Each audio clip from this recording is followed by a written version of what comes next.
माना जाता है कि शिव और पार्वती गौरी शंकर की जोड़ी अद्भुत जोड़ी है।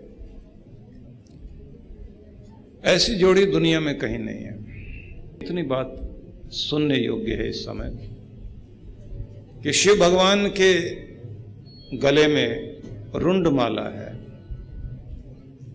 वो जो मुंड माला रुंड माला है, पूछा गया कि पार्वती माँ ने पूछा कि ये क्या है, तो शिव ने कहा कि जितनी बार भी तुम इस धरती पर आए, तुमने आकर शरीर धारण किया और जब शरीर छोड़कर चली गई तो तुम्हारा वो सिर माला बनाकर मैंने पहना हुआ है। तुम्हारी किसी भी याद को मैंने छोड़ा नहीं, तुम्हारी याद की माला ही मेरे गले में रुंड माला है।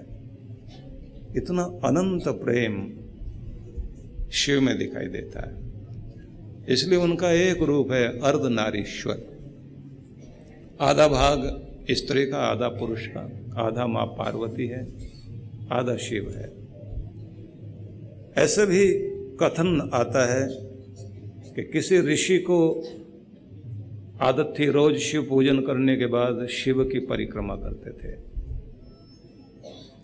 तो एक दिन कैलाश चले गए, शिव और पार्वती बैठे हुए थे, तो उन्होंने देखा कि पार्वती माता की भी लोग पूजा करते हैं, लेकिन मेरे लिए तो सिर्फ शिव ही सब कुछ है।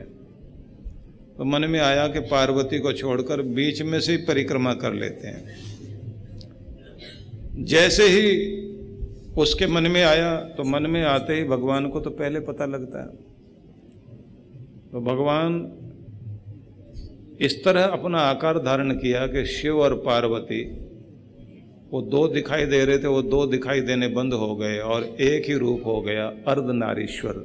आधा भाग पार्वती का, आधा शिव का। और उसके बाद मुस्कुराते हुए शिव देखकर बोले, अब जरा बीच में से परिक्रमा करके दिखाओ। और उसके बाद अर्धनारीश्वर के रूप में भी भगवान शिव की पूजा की जाती है। देखा जाए हम सभी भगवान ने इसी रूप में बनाए हैं।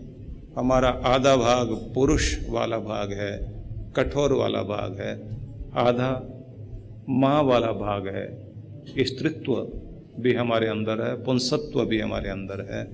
तो कोमलता और कठोरता का संगम है। इसलिए आप देखते हैं आपका दायां हाथ कठोर है तो बायां हाथ कोमल है।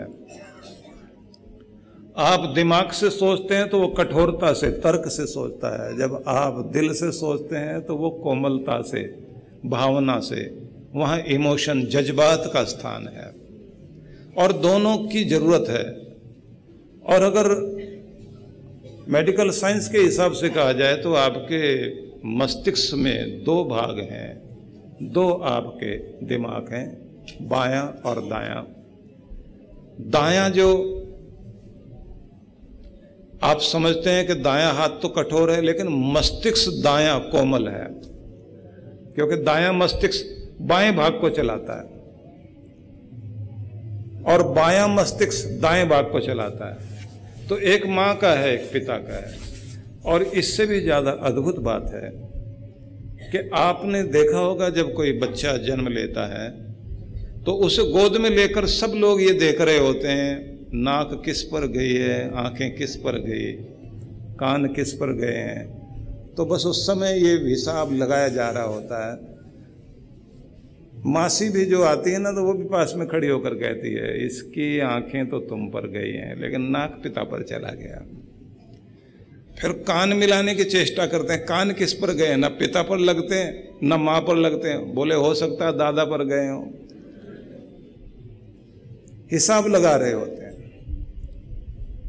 यहां तक हिसाब लगाया जाता है, कुछ नाना की तरफ का हिसाब लगाते हैं, नानी की तरफ हिसाब लगाते हैं, दादा और दादी का हिसाब लगाते हैं, क्योंकि वंश परंपरा वहां से चली आ रही है। आधा आधा भाग, दो कुल जुड़े, दो परिवार जुड़े, दो हिस्सों से जीवन आया, दो हिस्सों से आपका स्वरूप आया। इसलिए एक अलग ही चेहरा देखने को मिलता है। तो अर्धनारीश्वर तो हम सब ही हैं, वही रूप हम सब का भी है।